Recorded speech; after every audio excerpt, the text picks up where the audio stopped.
Sometimes the greatest love stories begin with words that seem impossible to keep. Sometimes a woman's broken heart finds healing in the arms of a man who sees her not as damaged, but as destined.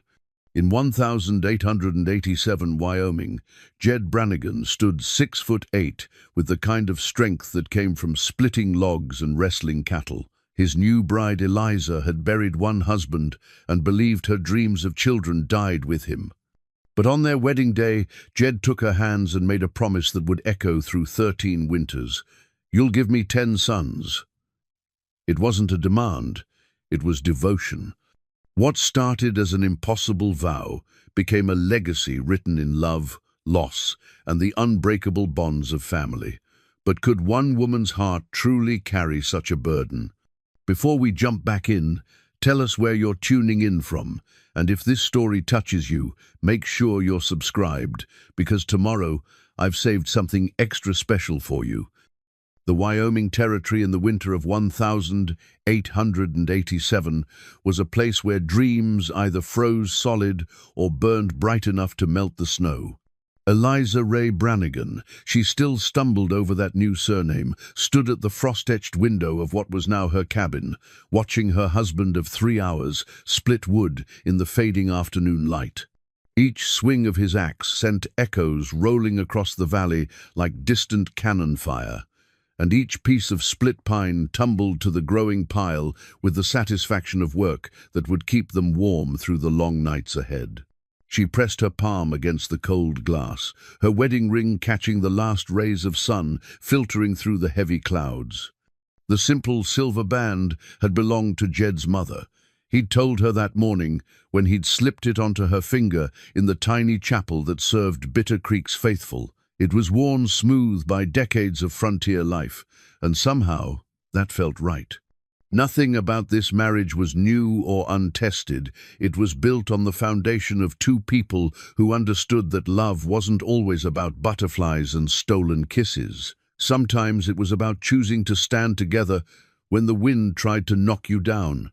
The homestead deed lay spread across their kitchen table, the official seal of the territorial government marking their claim to these 160 acres of rolling hills, pine forests, and grazing land. Jed had shown it to her that morning after the ceremony, his calloused finger tracing the boundaries that would contain their life together. Here's where we'll build something that lasts," he'd said, his voice carrying the weight of certainty that seemed to come as naturally to him as breathing. Eliza had nodded, though her heart had hammered with something that might have been fear or might have been hope. She wasn't sure she knew the difference anymore. At 27, she'd already buried one husband, and with him, the dreams of the children they'd never had. Thomas had been a good man, gentle and kind, but lung fever had taken him their second winter together, leaving her with nothing but memories and the cold knowledge that some dreams weren't meant to be. The townspeople of Bitter Creek had whispered about her remarriage with the particular enthusiasm reserved for other people's business.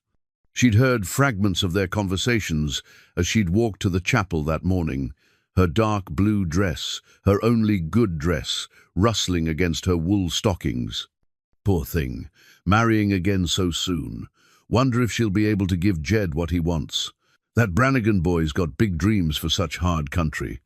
What they didn't understand, what she was only beginning to understand herself, was that Jed Brannigan didn't see her as a woman marked by loss. When he looked at her with those steady grey eyes, she saw something she'd almost forgotten existed possibility. The sound of boot steps on the porch pulled her from her thoughts, and she turned as the door opened, bringing with it a rush of cold air and the scent of pine and snow. Jed filled the doorway like he filled most spaces, not just with his considerable height and broad shoulders, but with a presence that seemed to steady the very air around him. His dark hair was damp with sweat despite the cold, and his breath formed small clouds as he stomped his boots clean. "Getting colder out there," he said, hanging his coat on the peg by the door. "Storms coming in from the north. We'll be snowed in proper by morning." Eliza nodded, moving to the stove where she'd kept coffee warming. "I made supper. Nothing fancy, salt, pork and beans, biscuits from this morning." "Smells like heaven," Jed said, and she could hear the smile in his voice even though she wasn't looking at him, though I suppose anything would after a day like today. She poured coffee into 2 tin cups, acutely aware of how domestic the moment felt, how right it seemed, despite everything that should have made it feel strange. "It was a nice ceremony," she said, handing him the steaming cup. "Pastor Reynolds spoke well." "He did." Jed wrapped his large hands around the cup, and she noticed again how gentle those hands could be despite their obvious strength. "Martha Wilson came up to me after. Said she'd be by tomorrow to check on you. Make sure you're settling in all right." Martha Wilson had been the closest thing to a mother Eliza had known since her own past, when she was 16. The older woman served as midwife to half the territory, and her presence in Eliza's life felt like a blessing she hadn't dared to hope for. "That's kind of her," Eliza said, settling into the chair across from him at their small table. The homestead deed crinkled slightly under her elbow, and she smoothed it carefully. "This is really ours?" "Every acre," Jed confirmed. "Filed the claim myself 3 years ago. Been building it up piece by piece. The cabin, the barn, the corral, all of it's solid. Built to last." Built to last. The words carried weight beyond their simple meaning, and Eliza found herself studying her husband's face in the lamplight. Jed Brannigan wasn't what anyone would call handsome in the conventional sense. His features were too strong, too weathered by wind and sun. But there was something in the set of his jaw and the directness of his gaze that spoke of reliability, of a man who meant what he said and said what he meant. "Tell me about the vow," she said quietly, surprised by her own boldness. "What you said this morning, about the 13 winters and the 10 suns. Did you mean it?" Jed set down his coffee cup with deliberate care, his eyes never leaving her face. "Eliza, I've never said anything I didn't mean. That vow wasn't made lightly." "But 10 sons," she shook her head, feeling heat rise in her cheeks. "I couldn't give Thomas even 1 child. What makes you think—" "Because," Jed interrupted gently, "you're not the same woman you were then, and I'm not Thomas." The simple statement hung between them, carrying implications that made Eliza's heart race. She'd married Jed Brannigan knowing it was a practical arrangement, a widow in need of security, a bachelor in need of a wife. But sitting across from him, in the warm glow of their first evening together, she began to understand that nothing about this man was purely practical. "The land can support it," Jed continued, gesturing toward the deed. "Good grazing, plenty of water, timber for building, and the territory's growing. There'll be opportunities for strong young men who know the country." "You've thought this through," Eliza observed. "I've thought about little else since I decided to ask you to marry me," Jed admitted. "Not just the sons, but the life we'll build, the legacy we'll leave." Outside, the wind picked up, rattling the windows and sending snow swirling past the glass. Inside their cabin, warm and secure, Eliza felt something shift in her chest, a loosening of the tight knot of grief and fear she'd carried since Thomas's death. "It scares me," she said honestly. "The idea of trying again, of hoping for something so big." Jed reached across the table and covered her hand with his own. His palm was warm and calloused, solid and reassuring. "Then we'll be scared together," he said, "but we'll try anyway." The next morning brought the promised storm, and with it a sort of enforced intimacy that might have been awkward between 2 people who barely knew each other. But Jed moved through the morning routine of feeding the animals and checking the roof for leaks with the easy competence of a man comfortable in his own skin, and Eliza found herself settling into the rhythm of their shared space more easily than she'd expected. Doc Henley arrived just after noon, his horse struggling through the deepening snow. The old physician had delivered half the babies in the territory and buried a good portion of their grandparents, and his presence in their home felt like an official blessing on their union. "Wanted to check on the newlyweds," he said, stamping snow from his boots. "Make sure you're both settling in." "We're managing fine, Doc," Jed said, taking the old man's coat. "Coffee's hot, and Eliza made cornbread this morning." Doc Henley's shrewd eyes took in the domestic scene, the neat cabin, the way Jed and Eliza moved around each other with consideration, if not familiarity. The homestead deed still spread on the table. "Building something here, are you?" "Planning to," Jed confirmed. "This land's good for raising cattle, growing hay, and raising children." "Ah." Doc Henley accepted a cup of coffee from Eliza with a grateful nod. "Heard about that vow you made. 10 sons in 13 winters. That's ambitious, even for Wyoming." Eliza felt her cheeks burn, but Jed's expression remained steady. "Nothing wrong with having goals, Doc. Nothing at all," the old physician agreed. "Just want to make sure you both understand what you're taking on. Childbearing's hard work even under the best circumstances. Out here, with the nearest real hospital 200 miles away, well, it's not something to approach lightly." "We understand the risks," Eliza said quietly. "I've already lost." She stopped, the words catching in her throat.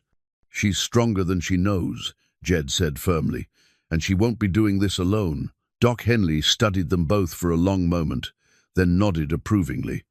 "Good. That's what I wanted to hear. Martha Wilson's the best midwife in the territory, and I'll be keeping an eye on things as well. You'll have all the help you need." As the storm raged outside, the three of them spent the afternoon talking about practical matters, the best time of year for births, the supplies they'd need to stock, the importance of good nutrition during pregnancy.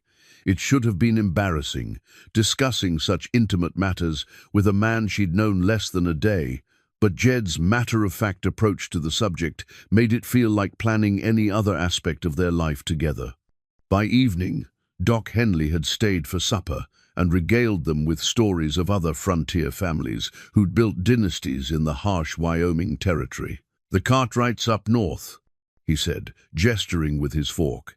"They've got 7 boys now, and every one of them strong as an ox.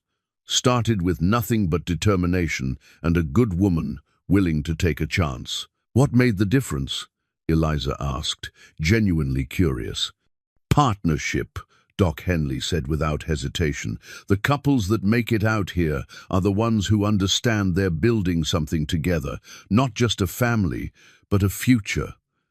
After the doctor left, promising to check on them again once the weather cleared, Jed and Eliza sat by the fire, the cabin quiet except for the crackling of burning logs and the whistle of wind around the eaves. "Do you really believe we can do this?" Eliza asked, watching the flames dance behind the grate. 10 sons? Jed was quiet for a long moment, his face thoughtful in the firelight. "I believe we can try," he said finally, "and I believe that trying with you will be the greatest adventure of my life." Something in his tone made her look at him more closely. There was vulnerability there, carefully hidden but present nonetheless. Jed Brannigan, for all his size and strength and certainty, was taking as much of a leap of faith as she was. "Then we try," she said simply. Outside, the storm continued to rage, but inside their cabin, 2 people who had started the day as near strangers began the slow work of becoming a family. It would take 13 winters and more challenges than either of them could imagine, but on that first night, with the homestead deed spread between them like a map of their future, they made the first small step toward an impossible dream. 6 months had passed since that storm-bound first night, and spring had transformed the Wyoming landscape from a world of white silence into rolling hills of green dotted with wildflowers. Eliza stood at the same kitchen window where she'd watched Jed split wood on their wedding day, but now her hand rested on the gentle swell of her belly, and her heart carried a mixture of joy and terror that left her breathless. The first baby shoes lay in her lap, tiny blue booties that Martha Wilson had knitted and brought by just that morning. They were impossibly small, crafted from the softest wool Martha could find, and they represented everything Eliza had dared to hope for and everything she feared to lose. "You're carrying well," Martha had said, her experienced hands gentle as she examined Eliza. "Strong heartbeat, good position. This baby wants to be born." But wanting to be born and surviving the harsh realities of frontier life were two different things, and Eliza couldn't forget the small grave behind the church in town where she'd buried her dreams once before. Thomas had never even known about that first pregnancy. She'd lost the baby so early that she'd barely had time to hope before the hoping was over. The sound of approaching hooves drew her attention to the window, and she saw Jed riding hard across the pasture, his face grim with concern. He'd been checking the cattle in the north pasture, but something had clearly gone wrong. She watched him dismount and stride toward the cabin with the purposeful urgency that meant trouble. "Eliza," he called as he pushed through the door, his hat still in his hands. "Pack what you need. We're riding to town." "What's happened?" She struggled to rise from her chair, the baby making her movements awkward. "Found tracks up north, wolves, and a big pack by the looks of it. They've been testing our fences, looking for weak spots." Jed moved to their bedroom and emerged with his rifle and a box of cartridges. "Doc Henley needs to see you anyway, and I want you somewhere safe while I deal with this." Eliza's hand instinctively moved to protect her belly. "How bad is it?" "Bad enough." Jed's jaw was set in the hard line she'd learned meant he was worrying about more than he was saying. "Lost 2 calves already, and there's sign they're getting bolder, coming closer to the buildings." The ride to town was uncomfortable despite Jed's careful handling of the wagon, and by the time they reached Doc Henley's office, Eliza was fighting waves of nausea that had nothing to do with the baby and everything to do with fear. The doctor's examination was thorough but gentle, and his verdict brought both relief and new concerns. "Baby's strong and healthy," he confirmed, wiping his hands clean, "but you're carrying tension in ways that aren't good for either of you. This worry about wolves, it's understandable, but stress like this can cause problems." "What kind of problems?" Jed asked, his voice tight.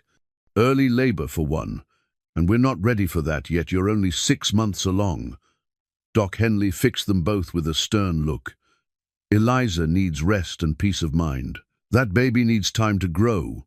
"She'll have both," Jed promised, "whatever it takes." But providing peace of mind proved easier promised than delivered.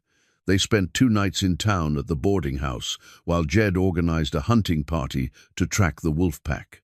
Eliza lay awake, listening to the men's voices in the saloon below, their plans growing more elaborate and dangerous with each round of drinks. "Biggest pack anyone's seen in years," she heard Tom McCready saying. "At least a dozen, maybe more. And they're not running from men like they used to." "Means they're hungry," added Bill Foster, whose ranch bordered theirs to the east. "Desperate hungry, which makes them dangerous." Eliza pressed her hand to her belly, feeling the baby's restless movements that seemed to echo her own anxiety. The tiny blue booties sat on the table beside the bed, a tangible reminder of how much they had to lose. The hunting party rode out at dawn on the 3rd day, leaving Eliza in Martha Wilson's capable care.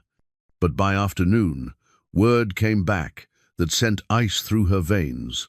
The wolves had doubled back and attacked the Brannigan homestead in broad daylight, killing 3 more cattle and destroying part of the chicken coop before disappearing into the timber. "They're not just hunting," Martha said grimly, reading the message that young Billy Patterson had brought from the ranch. "They're sending a message, claiming territory." That night, Eliza woke to sharp pains in her lower back and a dampness between her legs that made her cry out in terror. Martha was at her side instantly, her face grave as she assessed the situation. "It's not labor," she said firmly, though her hands were gentle as she helped Eliza change into a clean nightgown. "But it's a warning. Your body's telling you that something needs to change. The baby." "The baby's fine for now," Martha interrupted. "But if this stress continues, if these early contractions get worse, we could have real problems." When Jed returned the next morning, empty-handed and frustrated by the wolves' cunning, he found Eliza pale and shaken, clutching the blue booties like a talisman. The sight of her fear-stricken face transformed his frustration into something harder and more determined. "We're going home," he said simply. "All of us." Jed, the wolves. I'll handle the wolves. His voice carried a finality that brooked no argument. But I won't have my wife and child living in fear. That's not the life I promised you. The ride home was careful and slow, with Martha accompanying them to monitor Eliza's condition. The homestead looked different, somehow smaller and more vulnerable against the vast expanse of territory that surrounded it. But Jed moved through the evening chores with methodical efficiency, checking and double-checking every fence line, every lock, every possible entry point. "Tell me about the baby," he said that evening as they sat by the fire. It was the first quiet moment they'd had since the crisis began, and Eliza could see the exhaustion in his eyes. She placed his hand on her belly, and they both felt the strong kick that followed. "Dr. Henley says it's a boy," she said softly. "Strong and healthy, just like you promised." "The first of 10, Jed said, but there was something different in his voice now, not the easy confidence of their wedding day, but a harder, more tested certainty. "And he'll be born safe, in his own home, surrounded by family." "You can't promise that," Eliza whispered, "not with everything that's happening." Jed was quiet for a long moment, his hand still resting on her belly where their son moved and grew. "Maybe I can't promise safety," he said finally, "but I can promise that I'll fight for it every single day. For you, for him, for all the children we'll have." Outside, a wolf howled in the distance, and Eliza felt the baby respond with a sharp kick. But instead of fear, she felt something else, a fierce protectiveness that seemed to flow between her and Jed like a current of electricity. "Then we fight," she said simply. The next morning brought fresh wolf tracks circling the cabin, and Eliza understood that their peaceful beginning was over. The blue booties, once a symbol of hope, now represented something more complex, the courage required to bring new life into a world that offered no guarantees. As she packed them carefully in the chest, where she kept her most precious possessions, Eliza felt her son move strongly within her, as if he too understood that their family's story would be written not just in love and joy, but in the kind of determination that could face down wolves and worse. The inciting incident wasn't just the wolves themselves, it was the recognition that the vow Jed had made on their wedding day would require not just love and hope, but the willingness to defend what they were building against forces that would try to destroy it. Their first child would be born not into the peaceful homestead they'd imagined, but into a family forged by adversity and strengthened by the knowledge that some things were worth any risk to protect. Samuel Jedediah Brannigan entered the world on a night when the wind howled like banshees and snow piled against the cabin windows in drifts that reached the sills. His first cry pierced the air with the strength of a future rancher, and the carved cradle that waited for him had been hewn from Wyoming pine by his father's own hands during the long evenings, when the wolf threat had kept them close to home. Jed had worked on that cradle with the focused intensity he brought to everything that mattered, each piece fitted and sanded smooth as silk.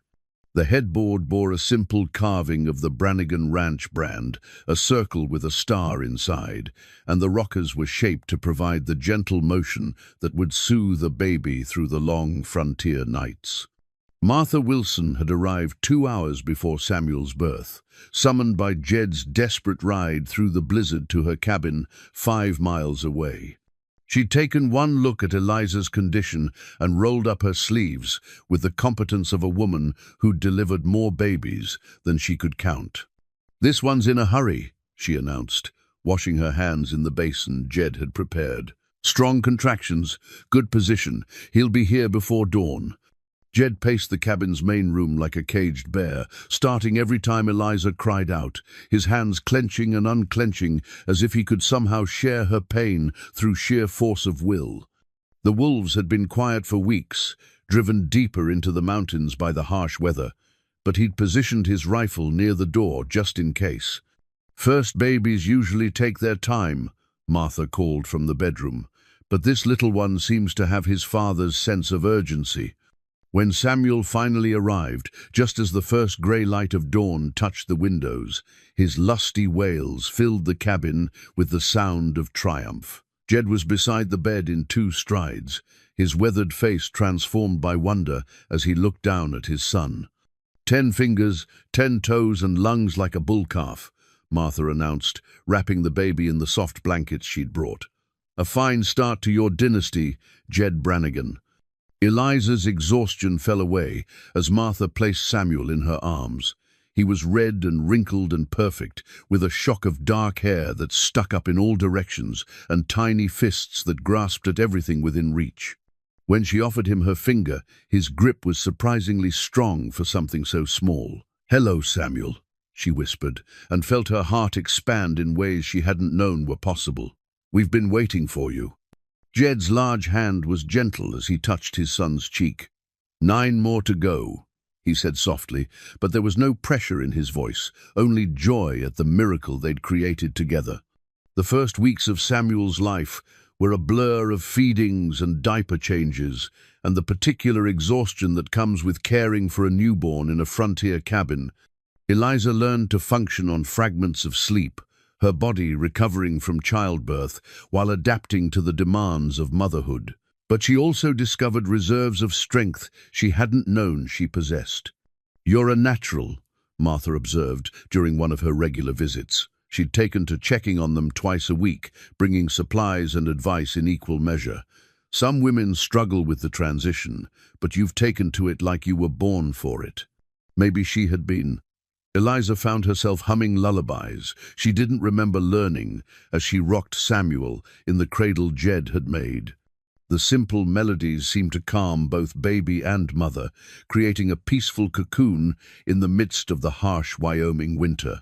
Jed threw himself into the role of father with the same wholehearted dedication he brought to ranching.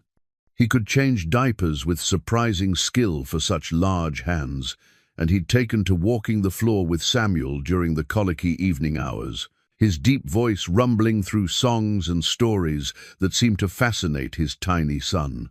"He likes the sound of your voice," Eliza observed one evening, watching as Jed's humming settled Samuel into sleep. "Just telling him about the ranch," Jed replied, carefully placing the sleeping baby in his cradle. "The cattle and the horses, the way the grass looks when the wind blows across it, he should know about his inheritance." Spring brought new challenges and new joys. Samuel grew stronger and more alert, his dark eyes tracking movement and his smiles becoming more frequent. Doc Henley pronounced him healthy and robust during his monthly visits, and the old physician seemed particularly pleased with how well Eliza had recovered. "You're built for this," he told her bluntly. "Some women struggle with childbearing, but your body seems designed for it. That's good news, considering your husband's ambitious plans." The mention of future children filled Eliza with a complex mixture of anticipation and trepidation. She'd discovered that she loved being a mother, loved the way Samuel fit perfectly in her arms and the way his face lit up when she entered his line of sight.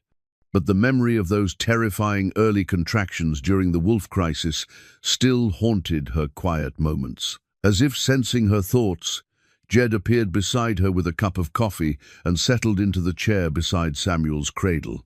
"Penny, for your thoughts," he said, his grey eyes studying her face with the attention he usually reserved for reading weather patterns. "Just thinking about the future," she admitted, "about what we're building here. Having doubts." Eliza shook her head slowly. "Not doubts exactly, just awareness of how much we're taking on." Jed reached over and took her hand, his calloused fingers intertwining with hers. "We don't have to do it all at once," he said gently. "One baby at a time, one season at a time. We've got 13 winters to fulfill that vow." The practical aspects of frontier parenting became clearer as Samuel grew. Eliza learned to time his feedings around the ranch work that couldn't wait, and Jed adapted his schedule to be available during the fussiest parts of the day. They worked as a team in ways that surprised them both, their partnership deepening through shared responsibility. The neighboring Macready family visited when Samuel was 3 months old, bringing their own brood of children ranging from toddler to teenager. Watching the controlled chaos of a large frontier family gave Eliza her first real glimpse of what their future might hold. "Gets easier as they get older," Sarah Macready assured her, bouncing her youngest on her hip while keeping an eye on the others. "The older ones help with the younger ones, and they learn responsibility early, nothing like ranch work to build character." Tom Macready nodded his agreement. "My oldest boy's been doing a man's work since he turned 14. It's good for them, learning what real work looks like." As summer progressed, Samuel began showing signs of the sturdy independence that seemed to be a Brannigan family trait. He slept through the night by 4 months, freeing Eliza from the constant exhaustion that had marked his early weeks. He was fascinated by the sounds of ranch life, the lowing of cattle, the neighing of horses, and most of all, the sound of his father's voice, calling instructions to the hired hands. "He's going to be a rancher," Jed observed one afternoon as they watched Samuel's intent focus on the activities outside his window.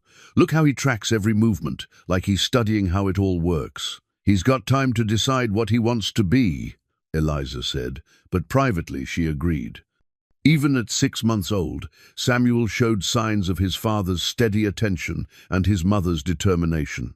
The first anniversary of their wedding approached with Samuel, sitting up on his own and showing the first signs of mobility that would soon have him crawling all over the cabin. Eliza marked the date by taking out the blue booties Martha had knitted, now far too small for Samuel's chubby feet, and packing them carefully in the chest, where she kept mementos of their growing family. 1 down, 9 to go. But as she watched Jed teaching Samuel to clap his hands and listened to her son's delighted giggles, Eliza realized that the counting had become less important than the living. Each day brought small miracles and large responsibilities, and she was beginning to understand that their dynasty would be built not just in the number of children they had, but in the love and strength they put into raising each one. The carved cradle sat ready for its next occupant, and Eliza had already begun feeling the familiar signs that told her Samuel would not remain an only child for long. But for now, she was content to focus on the miracle they'd already been given, a strong, healthy son who carried his father's determination and his mother's capacity for love. Outside, the Wyoming landscape rolled away in all directions, vast and challenging and full of possibility. Inside their cabin, 3 people had become a family, and the first chapter of an impossible vow had been written in sleepless nights and unconditional love. The family Bible sat open on the kitchen table, its leather binding worn smooth by generations of hands, its pages yellow with age and reverence.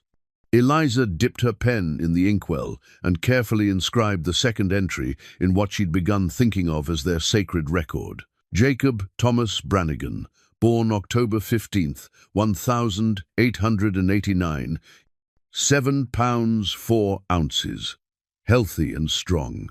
18 months had passed since Samuel's birth, and their second son had arrived with less drama but no less joy than his older brother. Where Samuel had announced himself to the world with lusty wails, Jacob had entered more quietly, studying his surroundings with serious dark eyes before deciding that this new world might be worth staying in. The 2 boys could hardly have been more different.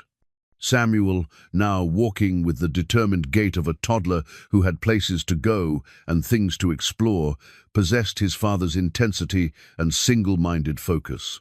He would spend entire afternoons studying the movements of the cattle, his small face grave with concentration as he watched the hired hands work. Jacob, still small enough to fit comfortably in the crook of Eliza's arm, seemed to observe everything with a philosopher's patience.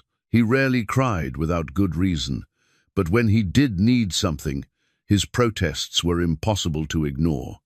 Even at 3 months old, there was something about his steady gaze that suggested depths beyond his years. 2 sons, Jed said one evening as they sat by the fire, Samuel playing with wooden blocks at their feet, while Jacob slept peacefully in his mother's arms. 8 more to go. But the counting had become less mechanical and more hopeful. Each birth had strengthened Eliza's confidence in her body's ability to carry and deliver healthy children, and each day of raising Samuel and Jacob taught them both new things about the kind of parents they wanted to be. The homestead had expanded along with their family. A new barn rose, where the old one had stood, twice as large, and built to withstand anything Wyoming weather could throw at it. Additional corrals handled their growing herd of cattle, and the hired hands now included 2 full-time cowboys who helped Jed manage the increasingly complex operation. "You're building an empire," Doc Henley observed during one of his visits, watching Samuel toddle after the barn cats with the persistence of a born rancher. 10 years from now, this place won't look anything like it does today. "That's the idea," Jed replied. "Every son will need his place in the operation. Samuel can handle the cattle. Jacob might be better suited to the business side of things. By the time they're grown, there'll be work enough for all of them." Eliza listened to these plans with a mixture of pride and amazement. The shy widow who had married Jed Brannigan was transforming into the matriarch of a frontier dynasty. Though the change had happened so gradually, she hardly noticed it herself. She could manage the household while keeping track of 2 active children, coordinate with Martha Wilson on medical matters, and even handle the ranch's bookkeeping when Jed was busy with the cattle. "You've grown into this life," Martha observed one afternoon as they watched Samuel attempt to teach Jacob the finer points of stacking blocks. "When I first met you, you were so uncertain, so afraid of taking up space. Now look at you running a household, raising boys who'll grow up to be men of substance." The transformation hadn't been without its challenges. The winter when Jacob was born had been particularly harsh, with snow that lasted well into April and temperatures that froze the water barrels solid for weeks at a time. Caring for a newborn and an active toddler while dealing with the isolation of frontier life had tested Eliza's endurance in ways she hadn't expected. But they'd managed, drawing strength from each other and from the growing certainty that they were building something that would outlast any single season or challenge. The family Bible became their anchor, its daily readings providing structure and comfort to their evenings, its record of births and milestones creating a tangible connection to the future they were creating. Samuel's vocabulary expanded daily, and his first clear words beyond mama and papa were cow and horse, much to Jed's delight. He followed his father everywhere his sturdy legs could carry him, absorbing lessons about ranch work with the seriousness of a much older child. "He's got the instincts for it," Jed said proudly as they watched Samuel carefully approach a gentle mare in the corral. "Look how he reads her body language, how he moves slow and steady. Can't teach that kind of awareness, it's born in him." Jacob, meanwhile, seemed more fascinated by the mechanics of how things worked. Even as a baby, he would study the movement of clock gears or the way shadows changed throughout the day with intense concentration. Eliza suspected he would be the son who inherited his father's head for business and planning. The neighboring families began treating the Brannigans differently as their success became apparent. Tom McCready sought Jed's advice on breeding decisions, and Sarah McCready started bringing her questions about difficult births to Eliza, recognizing her growing experience with frontier motherhood. "You're becoming the family others look up to," Pastor Reynolds mentioned after church one Sunday. "That's a responsibility as well as a blessing." Eliza nodded, understanding the weight of his words. As their family grew and prospered, they were becoming an example for other young couples, starting their own dynasties in the harsh but promising Wyoming territory. The third winter brought new challenges when Samuel came down with a fever that lasted for days, leaving Eliza sleepless with worry while she alternated between cooling cloths and herbal remedies. Jacob, barely walking but somehow sensing the crisis, stayed unusually quiet and well-behaved, as if he understood that his mother's attention needed to be elsewhere. "Children get sick," Martha reminded her during the worst night of Samuel's fever. It's part of growing up, especially out here where they're exposed to everything. The important thing is that he's strong and he's fighting it.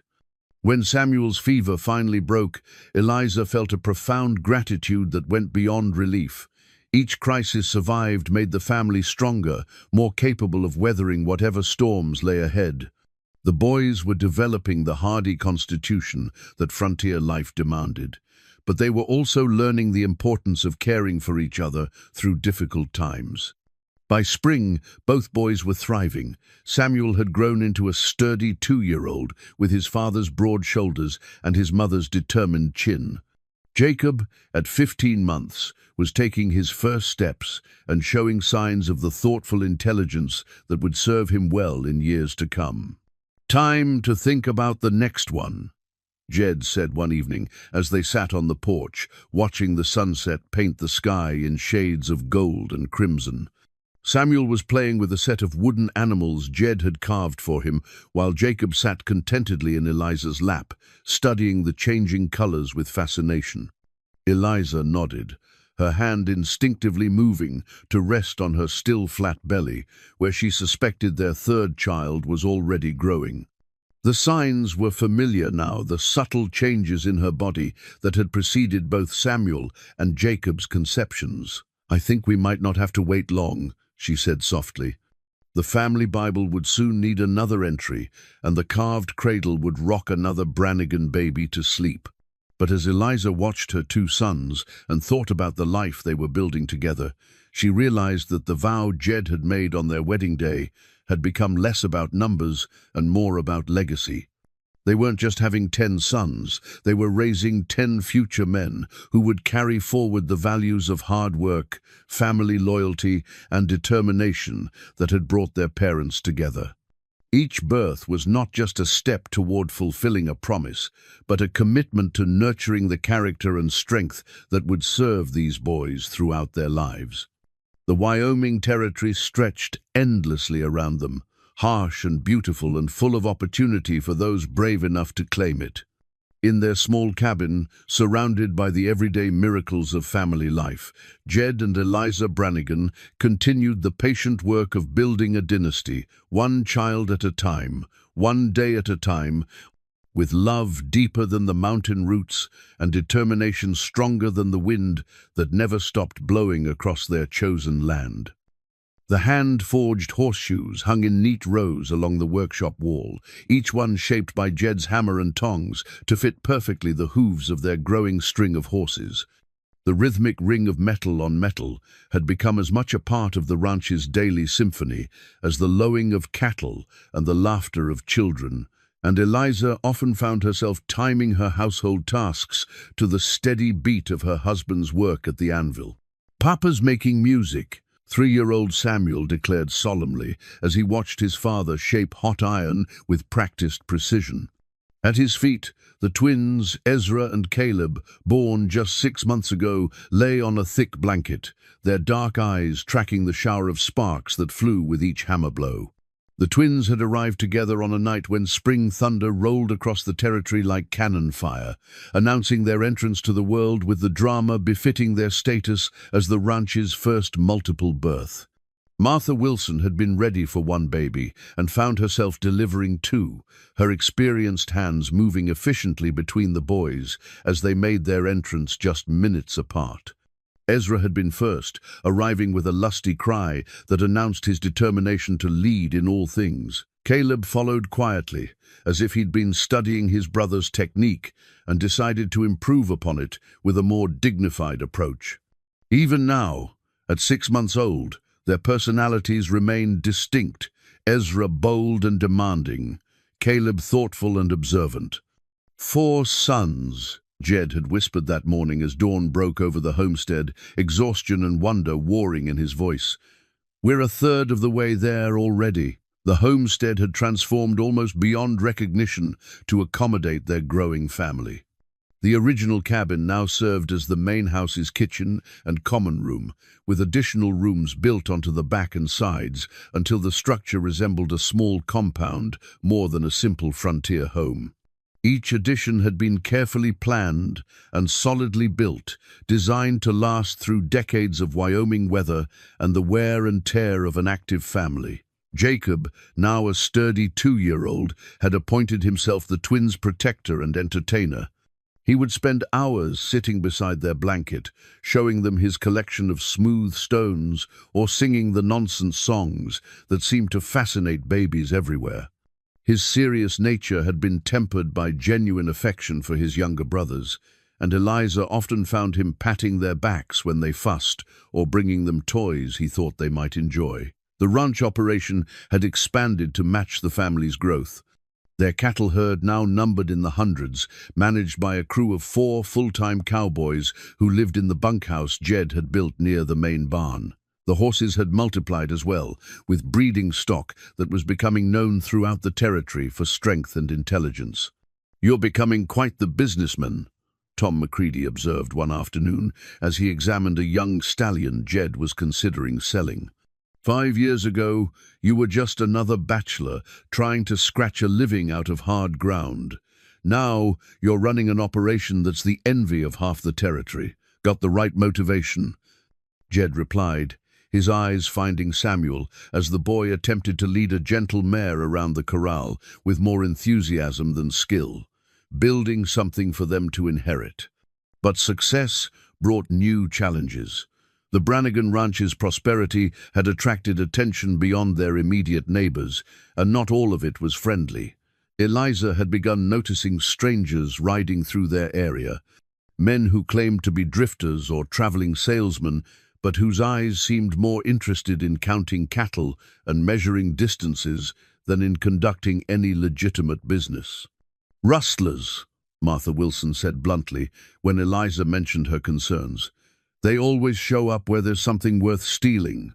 You and Jed need to be careful. Men with families to protect sometimes take risks they wouldn't consider if they only had themselves to worry about." The warning proved prescient when the McCready family lost 20 head of cattle to thieves who struck in the dark of the moon, leaving no trace except hoofprints leading toward the Badlands where tracking became impossible. Tom McCready's face was grim when he brought the news, and his usual jovial manner was nowhere to be seen. "They knew what they were doing," he reported to Jed and the other ranchers who gathered to discuss the threat. "Took the best breeding stock, left the rest alone. Professional job, not some drifters looking for quick cash." "What do you want to do about it?" Jed asked, but his tone suggested he already knew the answer. "Form a protective association," Tom replied.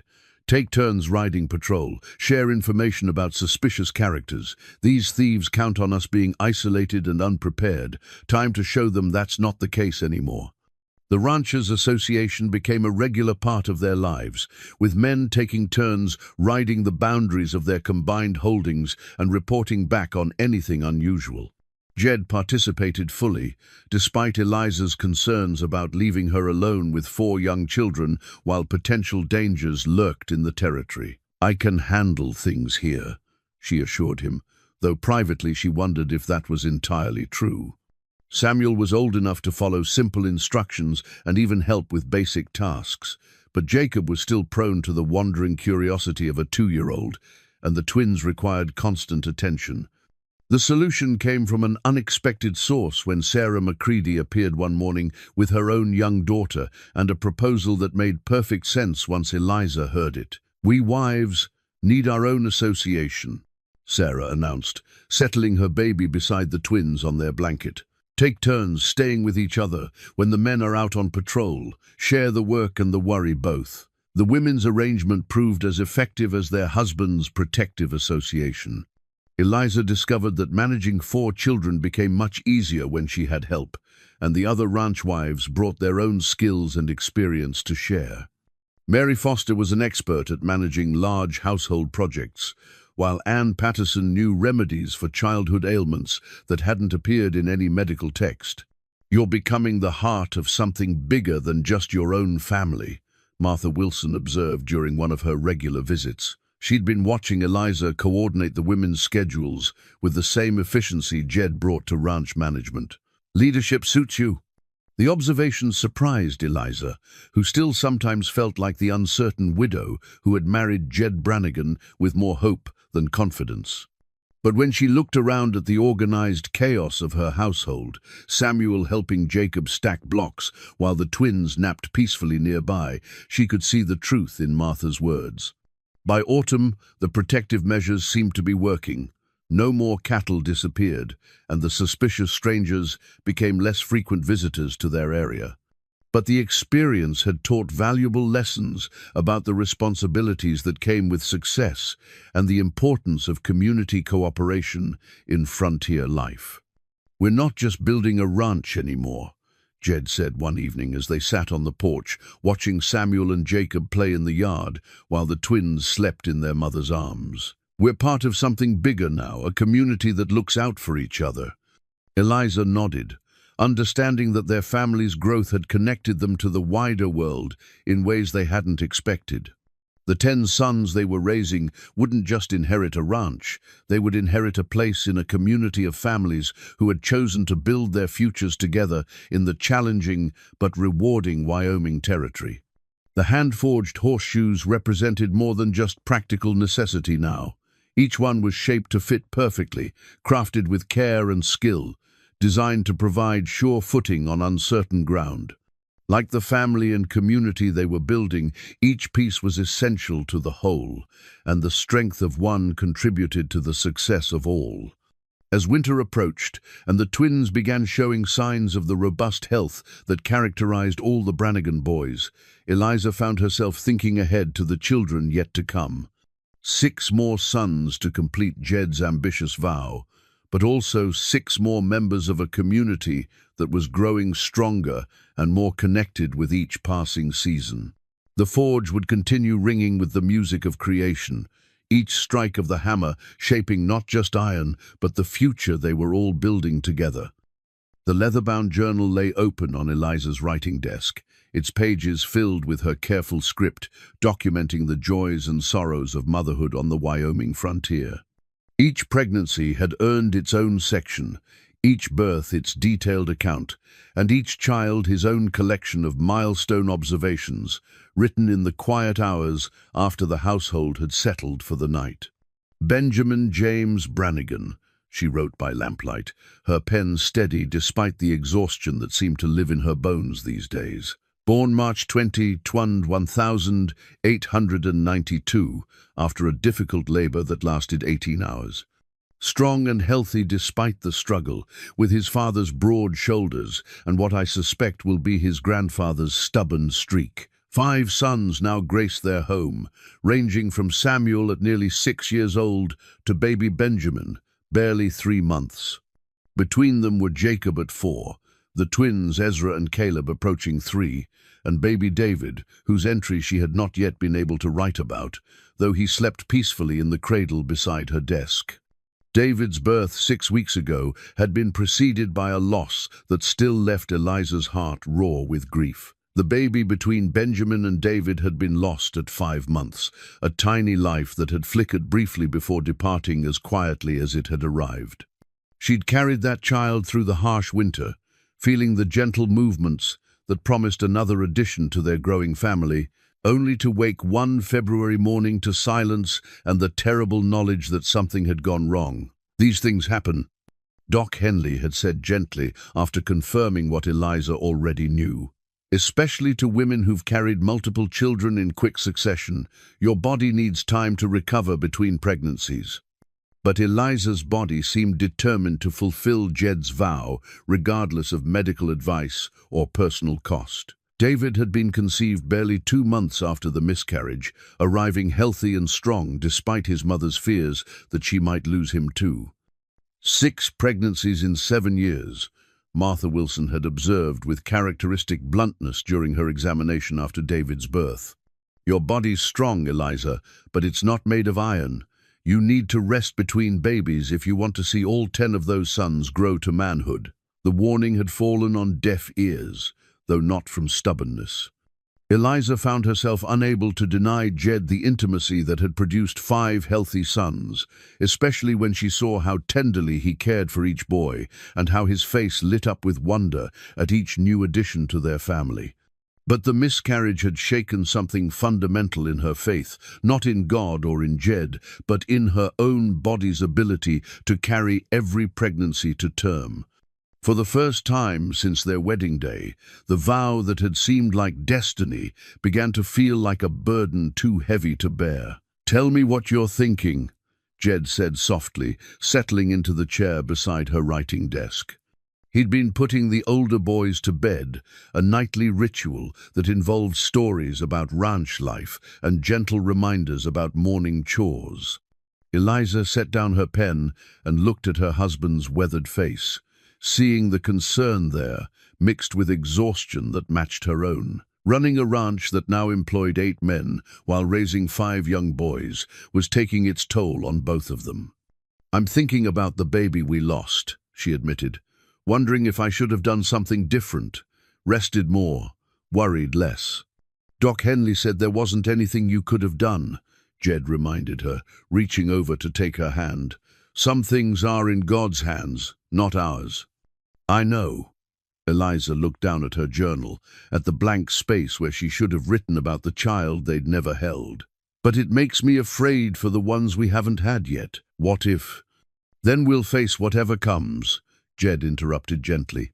"Together, like we always have." The household routine had evolved to accommodate their expanding family and the complex logistics of frontier life, with 5 young children. Samuel, now old enough to handle real responsibilities, helped with the morning chores and kept an eye on his younger brothers during the busy parts of the day. Jacob had appointed himself assistant to everything, following both parents around with eager questions and surprisingly helpful suggestions. The twins had developed distinct personalities, despite their identical appearance. Ezra was the adventurer, constantly escaping from the house to explore the ranch buildings and requiring frequent rescue from situations that tested both his courage and his parents' nerves. Caleb preferred quieter pursuits, content to sit with his mother while she worked or to help Samuel with the gentler ranch tasks. Benjamin and David, still babies, demanded the kind of constant attention that left Eliza feeling like she was always feeding, changing, or soothing someone. The nights were particularly challenging, with the babies' schedules rarely aligning and their older brothers occasionally waking from nightmares or childhood illnesses. "You're doing the work of 3 women," Sarah McCready observed during one of her visits, watching Eliza manage a fussy David while supervising the twins' attempts to help Jacob feed the chickens. "Don't know how you keep up with it all." The truth was that some days Eliza wasn't sure she was keeping up. The ranch house, despite multiple additions, felt crowded with 5 active boys and all the equipment their lives required. Clothes needed constant washing and mending, meals had to be prepared for an ever-growing household, and the endless cycle of childhood needs medical attention, education, discipline, and affection sometimes left her feeling overwhelmed. But there were moments of pure joy that made all the challenges worthwhile. Samuel's pride, when he successfully completed a difficult task, Jacob's serious explanations of how the world worked according to a 4-year-old's logic, the twins' infectious giggles when they discovered something amusing, and the peaceful contentment of nursing David while Benjamin slept in her arms. "Look what we've built," Jed said one evening as they stood on the porch, watching their sons play in the yard. Samuel was teaching the twins to throw a rope, while Jacob attempted to organize a game that involved rules only he understood. 5 strong, healthy boys who'll grow up to be good men. "5 down, 5 to go," Eliza replied, but the words carried less certainty than they had in earlier years. The ranch continued to prosper despite the demands of family life. Their cattle operation now supplied beef to mining camps and growing towns throughout the territory, and Jed's reputation for breeding quality horses had spread beyond Wyoming's borders. The financial success provided security for their expanding family, but it also brought increased responsibilities and the constant pressure to maintain their high standards. "You're becoming one of the most successful ranchers in the territory," Tom McCready said during a meeting of their protective association.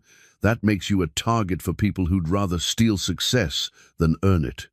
The warning proved accurate when rustlers struck the Patterson Ranch, making off with 50 head of cattle in a night raid that showed careful planning and inside knowledge. The theft was bolder than anything they'd seen before, and it left all the ranchers feeling vulnerable despite their protective measures. "They're getting desperate," Jed observed grimly, "or more organized. Either way, we need to be more careful." The increased security concerns added another layer of worry to Eliza's already complex life. She found herself checking the locks more frequently and starting at unexpected sounds, especially when Jed was away on patrol duty. The older boys sensed the tension, and Samuel had begun asking questions about why Papa carried his rifle more often and why the Cowboys always traveled in pairs now. As autumn arrived and David began showing signs of the robust health that characterized all the Brannigan boys, Eliza felt the familiar symptoms that told her another pregnancy had begun. The news filled her with a mixture of joy and trepidation, joy for the child growing within her, and fear that her body might betray her again, as it had with the baby they'd lost. "Number 7, she wrote in her journal that night, her hand resting on her still flat belly. "Please, God, let this one stay." The leather-bound journal held the complete record of their journey toward Jed's ambitious vow, the triumphs and the tragedy, the moments of perfect happiness and the times when the burden seemed too heavy to bear. Each entry was a testament to their determination to build something lasting in a harsh and unforgiving land, one child at a time, one day at a time, with love deeper than doubt and hope stronger than fear. Outside, the Wyoming wind whispered through the changing leaves, carrying the promise of winter and the eternal cycle of seasons that marked the passage of time on the frontier. Inside their home, Eliza closed her journal and prepared for bed, knowing that tomorrow would bring new challenges and new blessings in equal measure, as it always had since the day she'd married Jed Brannigan and embarked on the greatest adventure of her life. The surveyor's maps were spread across the kitchen table like accusations, their precise lines and official notations revealing secrets that the Brannigan family had lived above for 7 years without knowing. Joshua Michael Brannigan, their 7th son, slept peacefully in his mother's arms, unaware that his difficult birth 3 days ago had coincided with the arrival of news that would change everything about their family's future. "Silver," Jed said quietly, his finger tracing the mineral survey marks that covered their property like a rash. "According to these documents, we're sitting on one of the richest silver deposits in the territory." The maps had arrived with a stranger named Harrison Blackwood, who claimed to represent the Consolidated Mining Company of Denver and spoke with the polished confidence of a man accustomed to getting what he wanted. He'd appeared at their door while Eliza was still recovering from Joshua's birth, his expensive suit and soft hands marking him as clearly as if he'd worn a sign declaring his urban origins. "These surveys were completed last month," Blackwood had explained, settling uninvited into their kitchen chair and spreading the papers with practiced efficiency. "Geological tests confirm substantial mineral deposits directly beneath your grazing land. My company is prepared to offer you fair compensation for mining rights." But Jed's background in engineering, a part of his past he'd rarely discussed, had given him the knowledge to read the technical notations that accompanied the survey marks. The deposit wasn't just substantial, it was potentially one of the largest silver finds in Wyoming territory, and the fair compensation Blackwood offered represented a fraction of the land's true mineral value.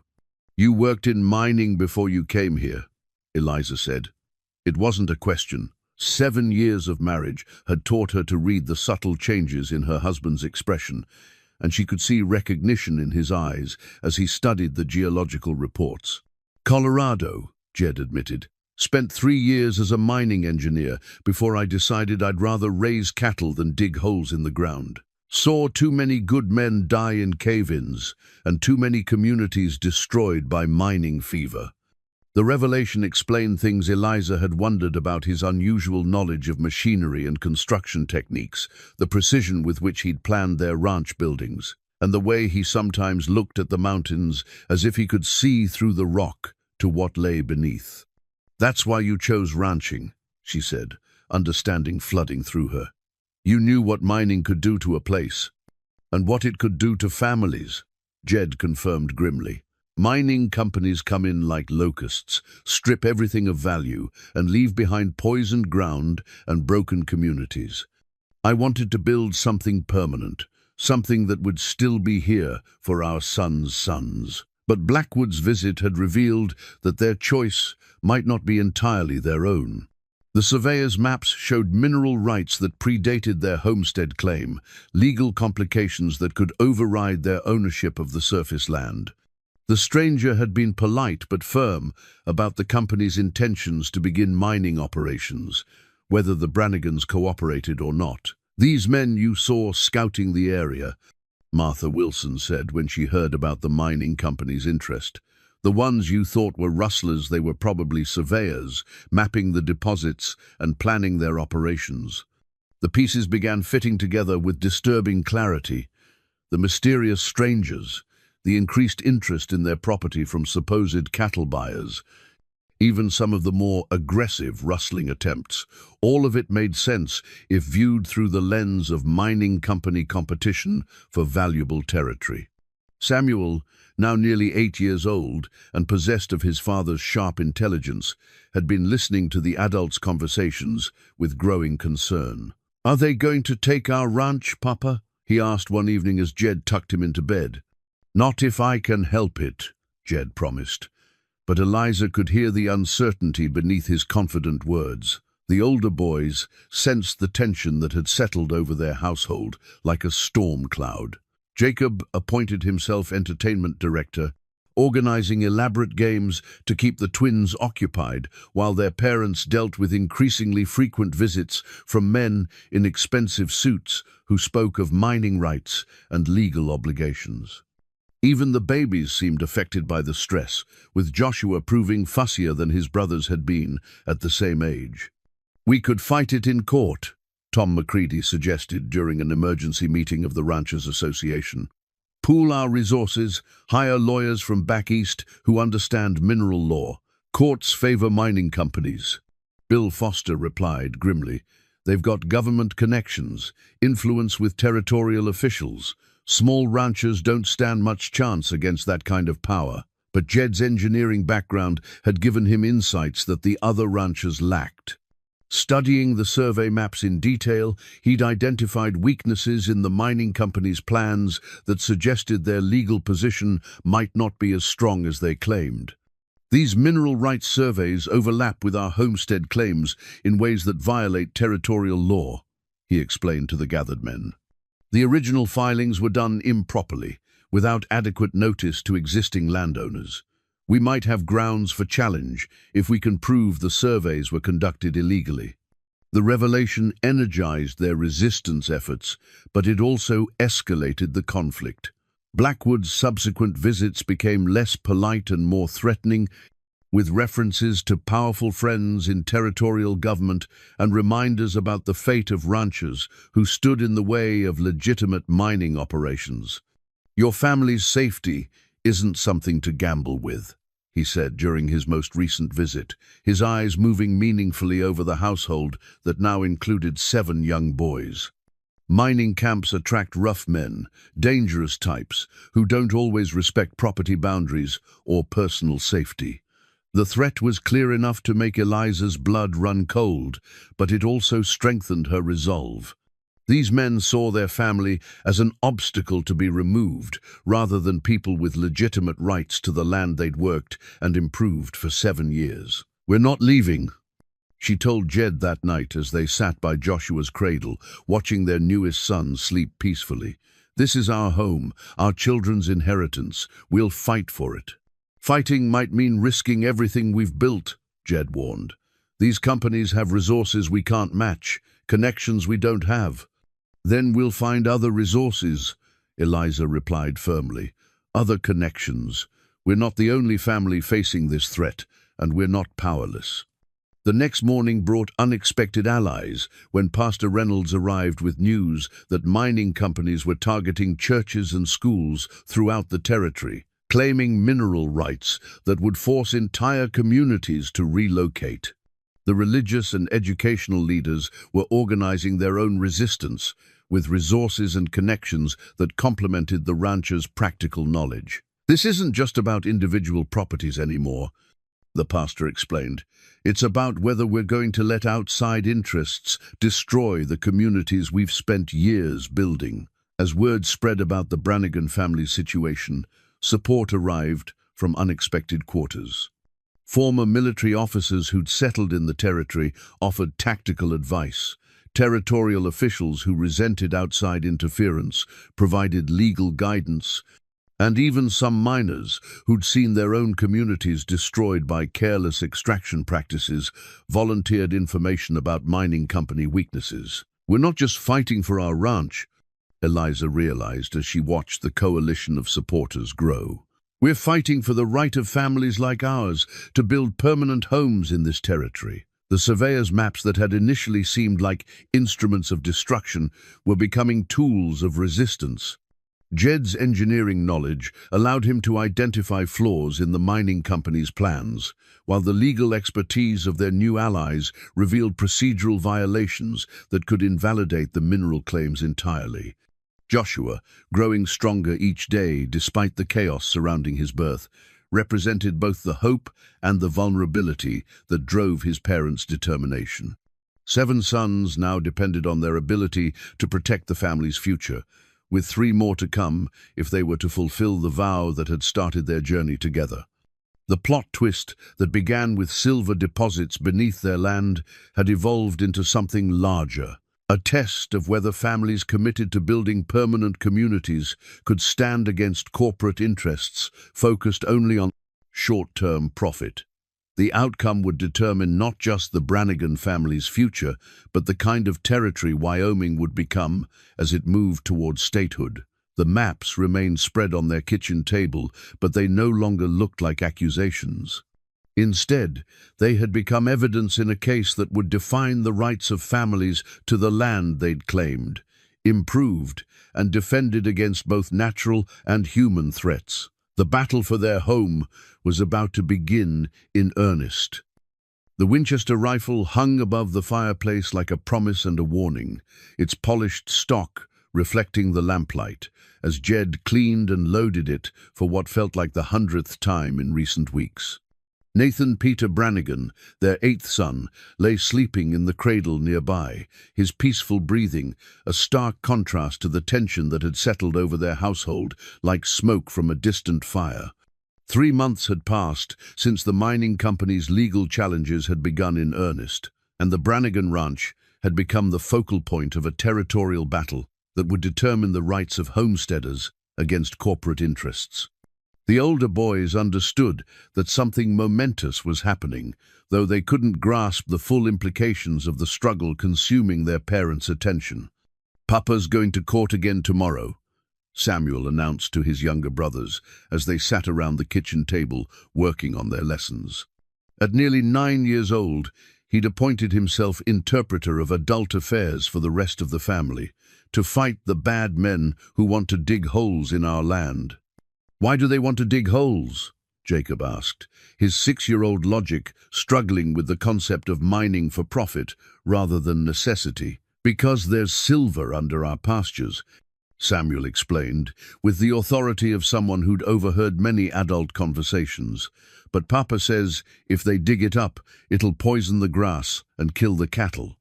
The legal proceedings had indeed become the center of their lives, with Jed traveling to Cheyenne twice a month to meet with lawyers and testify before territorial officials. The coalition of ranchers, clergy, and community leaders had grown into a formidable opposition force, but the mining companies had responded with increased pressure and more sophisticated legal challenges. Eliza had taken on responsibilities she'd never imagined when she'd first married Jed 8 years ago. With her husband frequently away on legal business, she'd become the ranch's operational manager, coordinating with the Cowboys, making decisions about cattle sales, and maintaining the complex network of community relationships that supported their resistance efforts. "You're holding this whole thing together," Martha Wilson observed during one of her visits. She'd been watching Eliza manage the household, coordinate legal strategy meetings, and care for 8 young boys with the efficiency of a military commander. "Jed's fighting the legal battle, but you're keeping everything else running." The observation was accurate but incomplete. Eliza had also become the emotional anchor for a community under siege. Other ranch wives looked to her for guidance and support. Their children played with her boys while their mothers attended strategy meetings, and her kitchen had become an unofficial headquarters for resistance planning. Aaron James Brannigan had been born into this atmosphere of controlled crisis 2 months ago, arriving with the robust health that characterized all his brothers, but also with an awareness that seemed unusual even for a Brannigan baby. At 2 months old, Aaron already showed signs of the alertness that would serve him well in a family that was rapidly learning the complexities of territorial politics. 9 sons, Jed had whispered as he held Aaron for the first time, exhaustion and wonder competing in his voice. 1 more to complete the vow. But the mathematical completion of their original promise had become less important than the preservation of their family's future. The mining companies weren't just threatening their land, they were challenging the entire concept of permanent settlement and community building that had drawn families like the Brannigans to Wyoming territory. The immediate crisis had crystallized when Consolidated Mining Company began bringing in equipment and personnel despite the ongoing legal challenges. Survey stakes appeared overnight throughout the territory, marking proposed mining sites that would destroy ranches, churches, and schools that had taken years to establish. "They're trying to create facts on the ground," explained James Morrison, the lawyer who'd traveled from Denver to represent the Homesteaders Coalition. "If they can establish mining operations before the legal challenges are resolved, they'll argue that shutting them down would cause greater economic harm than allowing them to continue." The strategy was cynical but effective, and it had prompted the homesteaders to consider more direct forms of resistance. The younger men talked openly about sabotage and confrontation, while the older ranchers counseled patience and faith in legal remedies that seemed increasingly inadequate. Jed found himself caught between his engineering knowledge, which told him exactly how to disable mining equipment, and his responsibilities as a family man who couldn't risk leaving his wife and 9 sons without protection.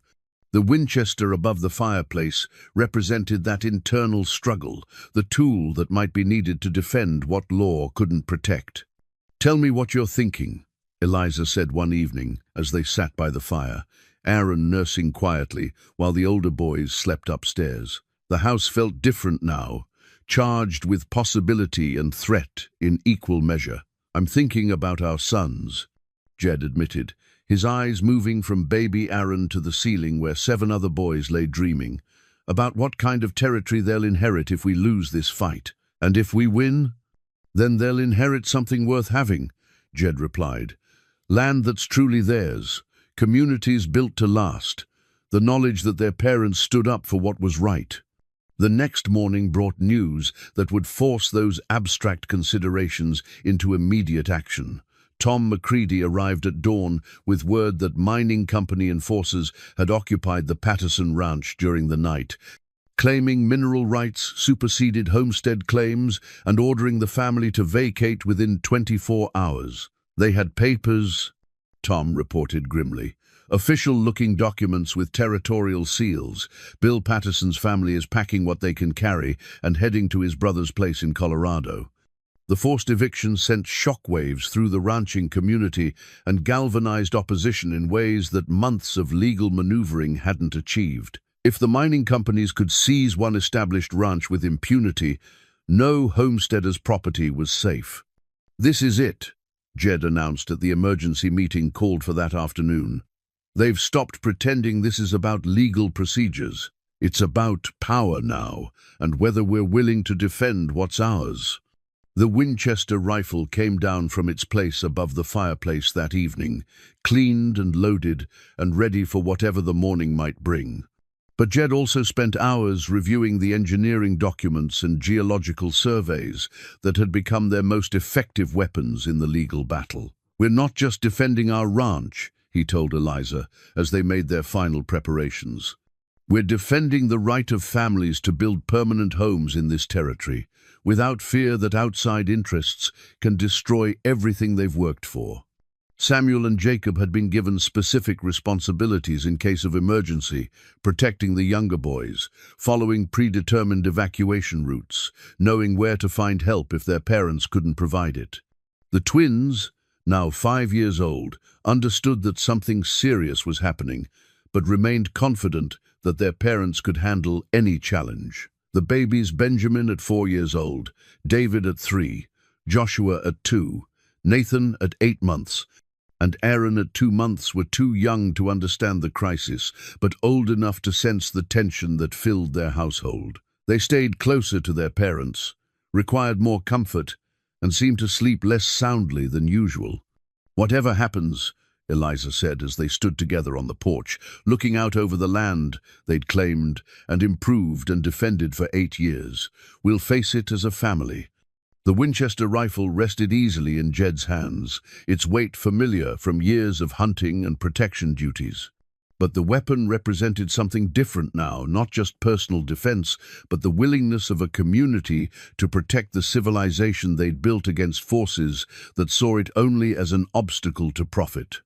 Dawn would bring the final test of whether homesteader families could stand against corporate power, whether the law would protect those who'd followed it faithfully, and whether the vow that had brought Jed and Eliza together would survive the greatest challenge they'd ever faced. 9 sons slept peacefully in the house behind them, trusting their parents to preserve the world they were growing up in. 1 more son remained to complete the promise that had started their journey together, but first they had to ensure there would still be a ranch for him to inherit when he arrived. The Winchester rifle gleamed in the moonlight, ready to defend not just a family, but the future they'd dared to dream of building in the harsh and beautiful Wyoming territory.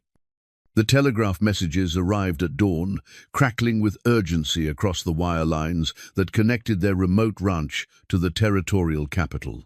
Eliza's hands shook as she read the official communications that would determine their family's fate, while Jed studied the engineering specifications he'd requested from former colleagues in Colorado. "Territorial Governor Harrison supports homesteader rights," she read aloud, her voice steady despite the magnitude of what the words meant. "Legal injunction granted against Consolidated Mining Company operations, pending final resolution of mineral rights disputes." The first victory had come through legal channels after all. But Jed's engineering expertise had provided the crucial evidence that tipped the balance. His detailed analysis of the mining company's geological surveys had revealed systematic falsification of mineral content data claims inflated to justify seizure of homestead land that contained only marginal silver deposits. "They were running a fraud," he explained to the ranchers who'd gathered at dawn to hear the news. "Taking good farmland based on false mineral claims, planning to strip what little silver there was and leave the territory with poisoned ground and destroyed communities." But legal victories in Cheyenne meant little if mining company enforcers refused to respect territorial authority. Word came by mid-morning that consolidated mining teams were ignoring the injunction and accelerating their operations, claiming federal mineral rights superseded territorial jurisdiction. "Federal marshals are 3 days away," Tom McCready reported grimly. "Company men know they've got that long to establish facts on the ground that'll be harder to reverse later." The confrontation Jed had hoped to avoid was approaching with the inexorability of a Wyoming blizzard. Samuel, now old enough to understand the gravity of their situation, helped organize his younger brothers while their parents prepared for what might come. Take the twins and the little ones to the root cellar if shooting starts, Jed instructed his eldest son. Jacob knows the way to McCready's ranch if you need to run. But running wasn't in Samuel's nature any more than it was in his father's. At nearly 9 years old, he'd inherited the Brannigan determination, along with his father's broad shoulders and his mother's fierce, protective instincts. "We're not leaving our home, Papa," he said with quiet certainty. "This is where we belong." The first direct confrontation came at noon, when a dozen armed men wearing consolidated mining badges rode up to the ranch buildings and demanded access to survey equipment they claimed was stored in the barn. Jed met them in the yard, the Winchester rifle cradled casually in his arms, but clearly ready for immediate use. "You boys are trespassing," he said calmly, his engineering background evident in the precise way he assessed their positioning and equipment. "Territorial injunction prohibits mining operations pending legal resolution. Federal authority supersedes territorial law," replied the lead enforcer, a hard-faced man with the bearing of someone accustomed to getting his way through intimidation. "We're here on government business." "Show me the federal warrants," Jed demanded. And when the men couldn't produce proper documentation, he knew they were operating on bluff and corporate backing rather than legitimate legal authority. The standoff might have escalated into violence, except for the arrival of unexpected reinforcements. The Ranchers Association had coordinated their response, and within minutes, the Brannigan Ranch was surrounded by 24 armed homesteaders who'd ridden hard to support their neighbors. "Lot of federal agents for such a small operation," Tom McCready observed dryly, positioning his own rifle with the practiced ease of a man who'd fought in territorial Indian wars. "Seems like overkill for a routine survey." The mining company enforcers found themselves outnumbered and outgunned by men who knew the territory intimately and had everything to lose from corporate seizure of their land. After a tense hour of mutual threats and posturing, they withdrew to regroup and presumably request additional support. "First round to us," Bill Foster announced, but his satisfaction was tempered by realism about what would come next. "They'll be back with more men and heavier equipment." The victory celebration was brief and practical.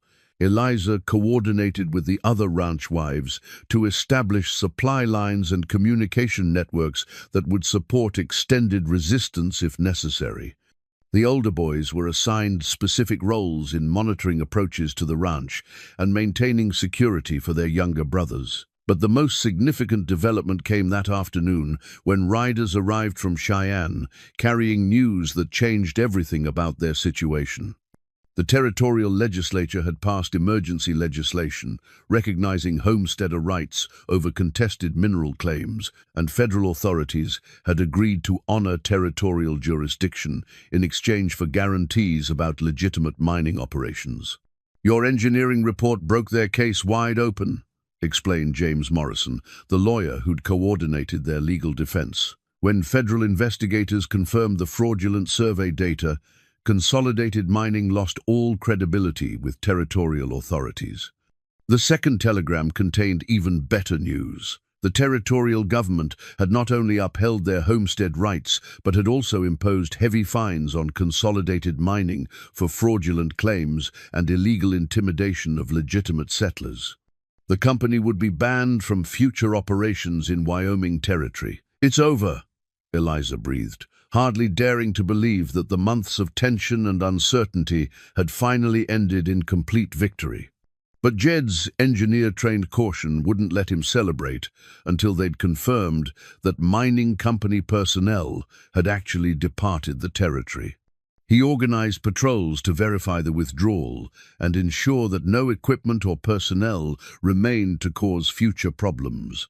The confirmation came at sunset, when the last of the mining company vehicles disappeared over the eastern horizon, carrying with them the threat that had consumed their lives for nearly 6 months. The Brannigan Ranch was secure, their community was intact, and the precedent established would protect other homesteader families from similar corporate predation. That evening, as they sat around the kitchen table where surveyors' maps had once threatened their future, Eliza felt the familiar stirring within her that announced another pregnancy had begun. Michael Thomas Brannigan would be their 10th son, completing the vow that had seemed impossible 13 winters ago, when Jed had first taken her hands and made his extraordinary promise.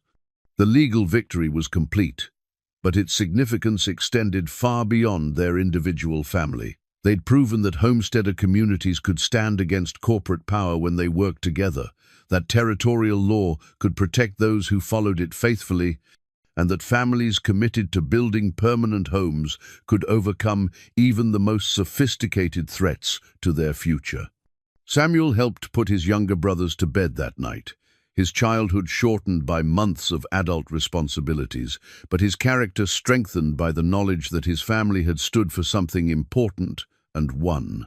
The Winchester rifle returned to its place above the fireplace, no longer needed for defense, but kept ready as a reminder of what they'd been willing to risk for their children's inheritance. 9 sons slept peacefully in the house, with the 10th already growing in his mother's womb.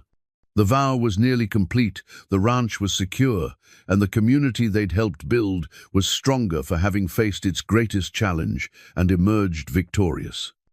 The territorial charter arrived on a crisp October morning, carried by an official courier who'd ridden hard from Cheyenne to deliver the document that would secure their community's future permanently. The parchment bore the territorial seal and Governor Harrison's signature, officially recognizing Brannigan Valley as an incorporated township with full legal rights and protections under territorial law. Township status means no outside entity can challenge your collective land rights again, explained the courier, a young clerk who seemed impressed by the ranch's obvious prosperity. Your community now has the same legal standing as established towns like Laramie or Casper. Jed held the charter carefully. Understanding that the document represented more than legal protection, it was recognition that their community had evolved from a collection of individual homesteads into something permanent and significant. The mining company crisis had forced them to act collectively, and that unity had created political influence they could never have achieved separately. Brannigan Valley, Eliza repeated, testing the sound of their township's name. It felt strange to have their family name attached to something so much larger than their individual ranch, but it also felt right in ways she was still discovering. The charter had emerged from testimony Jed had provided during the final territorial hearings on mining rights and homesteader protections. His engineering background had given weight to his analysis of legitimate mineral claims versus fraudulent land grabs, and his detailed recommendations for preventing future corporate exploitation had impressed territorial officials enough to invite him to join the commission developing statehood preparations. "They want you in territorial government," Tom McCready said when he heard about the commission appointment. "Man, who can outthink mining company lawyers and organize homesteaders into effective political action. That's the kind of leadership this territory needs as we move towards statehood." But Jed's focus remained on his family and community rather than territorial politics. Michael Thomas Brannigan was due to arrive within the month, completing the vow that had brought him and Eliza together 13 winters ago, and he wanted to be present for the birth that would fulfill their impossible promise.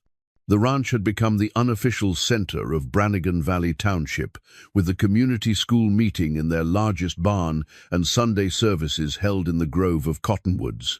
Jed had planted near the original cabin. What had begun as one family's ambitious dream had evolved into a thriving community of 24 families who looked to the Brannigans for leadership and stability. Samuel, now approaching his 10th birthday, had grown into the role of eldest son, with grace and competence that surprised even his parents. He could manage younger brothers, assist with ranch operations, and represent the family at community gatherings with the seriousness of someone much older. The crisis had matured him quickly, but it had also given him confidence in his ability to handle adult responsibilities. "He's ready to be a big brother to the 10th one," Eliza observed, as they watched Samuel organizing a game that included all his younger siblings while keeping them safely away from the area where cowboys were breaking horses. He understands what it means to be part of something larger than himself. Jacob, at 7, had become the family's diplomatic representative, equally comfortable with visiting dignitaries and neighboring children. His serious nature and careful attention to others' feelings made him a natural mediator when conflicts arose among the boys or within the broader community. The twins, Ezra and Caleb, had channeled their energy into different pursuits that reflected their distinct personalities. Ezra's adventurous nature made him an excellent scout and messenger for community activities, while Caleb's thoughtful approach to problems had earned him recognition as someone whose opinion was worth seeking despite his young age. Benjamin, David, Joshua, Nathan, and Aaron, the 5 younger boys, ranging from age 7 down to 10 months, represented the future of Brannigan Valley in ways their parents were only beginning to understand. They were growing up in a community that their family had helped create, surrounded by other children whose parents had chosen to build permanent homes in Wyoming territory. 10 sons, Martha Wilson said, as she examined Eliza during the final weeks of her pregnancy. When you married Jed Brannigan, did you ever imagine it would lead to this? The question required more thought than it might have years earlier. The shy widow who had accepted Jed's proposal had been focused on personal survival and the hope of having children. The woman preparing to give birth to their 10th son was the recognized matriarch of a township, a leader whose opinions carried weight in territorial politics, and the mother of boys, who would inherit not just a ranch, but a community built on the foundation of their parents' original vow. I imagined having children, Eliza replied carefully. I didn't imagine helping to build a civilization. But that's exactly what they'd done.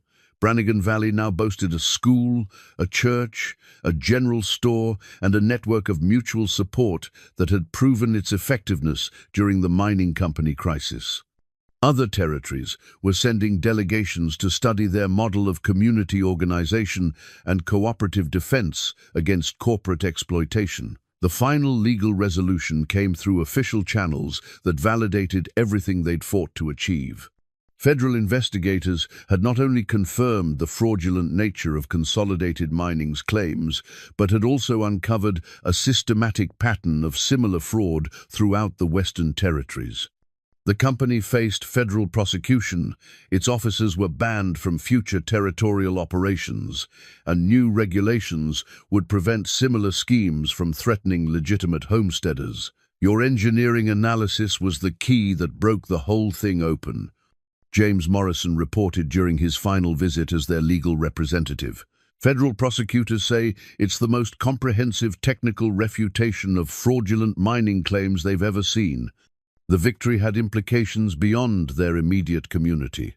Other homesteader groups throughout Wyoming Territory had successfully challenged dubious mineral claims using techniques pioneered during the Brannigan Valley case, and territorial law now provided clear protections for families who'd established legitimate settlement communities.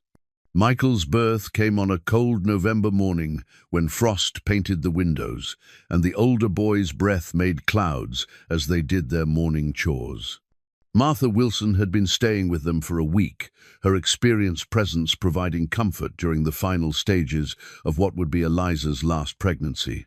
Strong and healthy, Martha announced as Michael made his entrance with the robust cry that characterized all Brannigan babies. 10 pounds even, and lungs that'll serve him well if he decides to follow his father into territorial politics.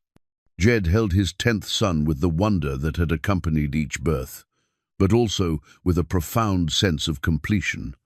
The vow made 13 winters ago in a small frontier cabin had been fulfilled through years of love, loss, determination, and community building that had exceeded anything either parent had imagined possible.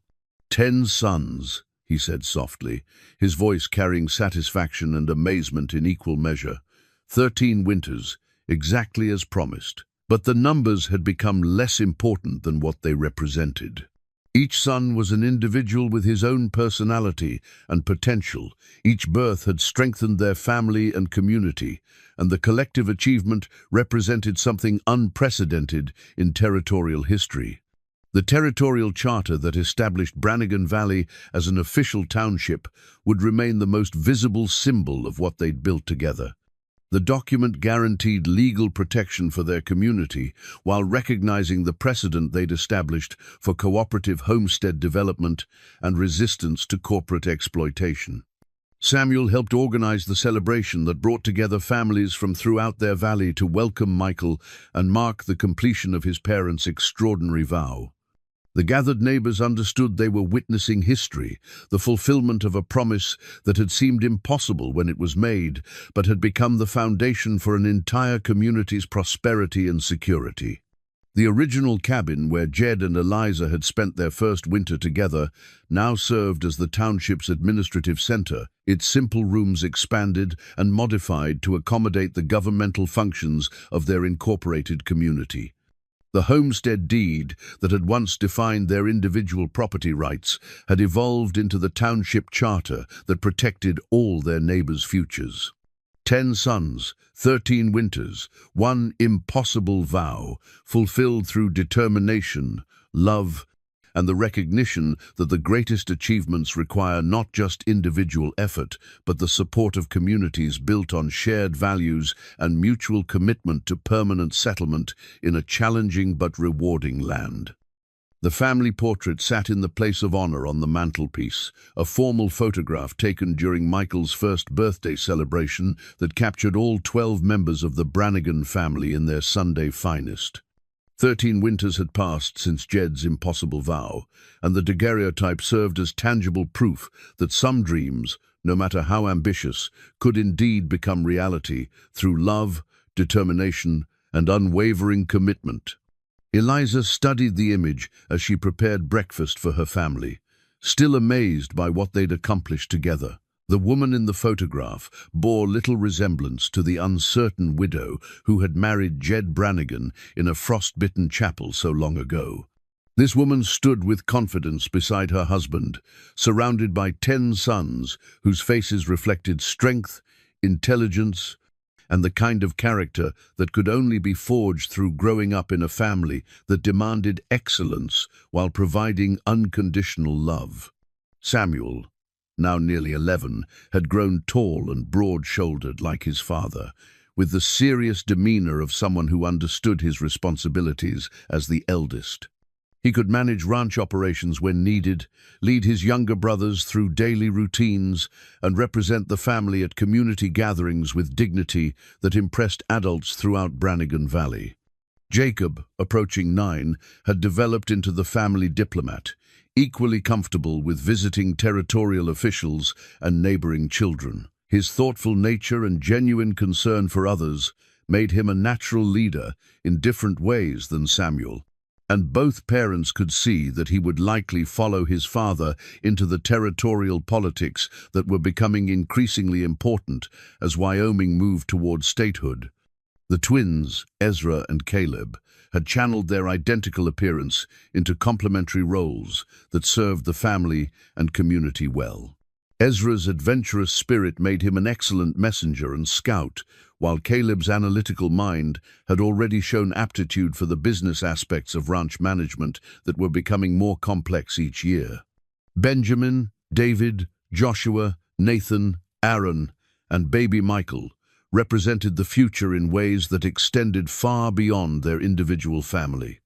They were growing up as citizens of Brannigan Valley, surrounded by other children whose parents had chosen to build permanent communities in Wyoming territory, inheriting not just land, but the social structures and civic traditions that would shape the region's development for generations to come. 10 sons, as promised, Jed said softly, joining Eliza at the window, where she stood watching their boys complete their morning chores with the efficiency of a well-trained team. But what we really built was something much larger than I imagined when I made that vow. The transformation of their individual family into the foundation for an entire community had surprised both parents, though perhaps it shouldn't have. The determination required to raise 10 sons in frontier conditions had naturally extended to protecting and nurturing the neighbors who shared their challenges and aspirations. Brannigan Valley now encompassed 37 families, with a proper school building, a church that served 3 denominations, and business establishments that provided most of the goods and services needed for civilized life. The territorial charter had protected them legally, but the real security came from the bonds of mutual support and shared commitment that held the community together through both prosperity and adversity. The mining company crisis had proven the effectiveness of their cooperative approach to frontier challenges. When outside interests had threatened individual homesteads, the community's coordinated response had not only preserved their land rights, but had also established legal precedents that protected homesteader families throughout Wyoming territory. "Other communities are copying what we built here," Martha Wilson observed during one of her regular visits. She'd been watching Michael take his first tentative steps while his older brothers cheered encouragement. Territorial officials say the Brannigan Valley model is being studied as far away as Montana and Colorado. The recognition was gratifying, but Jed and Eliza remained focused on the immediate challenges of raising their sons and maintaining their community's prosperity. Each boy was developing his own interests and aptitudes, requiring individual attention while contributing to the family's collective success. Samuel had shown particular aptitude for cattle breeding and ranch management, already handling responsibilities that would have challenged grown men in other circumstances. Jacob's diplomatic skills were increasingly valuable as the family's public profile grew and community leadership demanded sophisticated understanding of territorial politics. The younger boys were developing their own specialties. Ezra had become the family's expert on local geography and weather patterns, while Caleb showed remarkable ability with numbers and business calculations. Benjamin's mechanical aptitude suggested he might follow his father's engineering interests, while David's way with horses indicated talent for breeding and training operations. Joshua, Nathan, Aaron, and Michael were still too young for specific predictions, but all showed signs of the intelligence, determination, and strong character that characterized their older brothers. They were growing up in a stable community with educational opportunities and social connections that would prepare them for whatever futures they chose to pursue. The vow was just the beginning, Eliza realized, as she watched her family work together with the precision that came from years of shared experience. What really mattered was the commitment behind the vow, the decision to build something permanent and valuable, regardless of how difficult it might be. The original homestead had expanded into a ranch operation that employed 23 full-time workers and served as the economic anchor for their entire community. Their cattle and horses were recognized throughout the territory for quality breeding, and their business practices provided models for other family operations seeking to establish similar success. But the most significant achievement was less tangible and more important than economic prosperity. They'd created a family culture that valued hard work, mutual support, education, and civic responsibility, while maintaining the individual freedom that had drawn them to Wyoming territory in the first place. The older boys were already talking about their own futures in ways that suggested they understood both the opportunities and responsibilities they were inheriting. Samuel spoke of expanding the ranch operations into neighboring valleys, while Jacob expressed interest in territorial law and eventual statehood politics. "We'll all stay close," Samuel had declared during a family dinner discussion about future plans. "This is our home, our land, our community. We'll build our own families here and raise our children the way Mama and Papa raised us." The sentiment was echoed by his younger brothers in various ways, suggesting that the Brannigan family's influence on their community would extend well beyond the current generation. The 10 sons would likely become the founders of their own dynasties, creating a network of related families that could provide leadership and stability for decades to come. As spring arrived and marked the 14th year since their wedding, Jed and Eliza found themselves preparing for new challenges and opportunities. Wyoming Territory was moving rapidly towards statehood, and their community's success had brought them to the attention of officials who were seeking experienced leaders for the new state government. "The territorial governor wants to nominate you for the state senate," James Morrison reported during his latest visit. "Your work on mining law and homesteader protection has impressed people all the way to Washington." But political recognition, while flattering, remained secondary to family responsibilities and community obligations. The Brannigan family had found their place in Wyoming Territory by building something permanent and valuable, and they intended to continue that work regardless of external opportunities or pressures.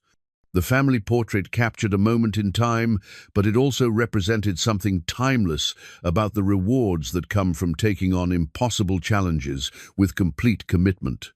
13 winters ago, Jed's vow had seemed like romantic foolishness to the townspeople who witnessed their wedding. Now it stood as proof that the greatest achievements often begin with promises that seem too ambitious to keep. 10 sons, one thriving community, and a love story that had grown stronger through every challenge it faced. The impossible vow had become the foundation for everything they valued most. In the harsh and beautiful Wyoming Territory, where dreams either died quickly or grew into legacies that lasted for generations, the Brannigan family had chosen to build something that would endure long after the last of their 13 winters had passed into memory.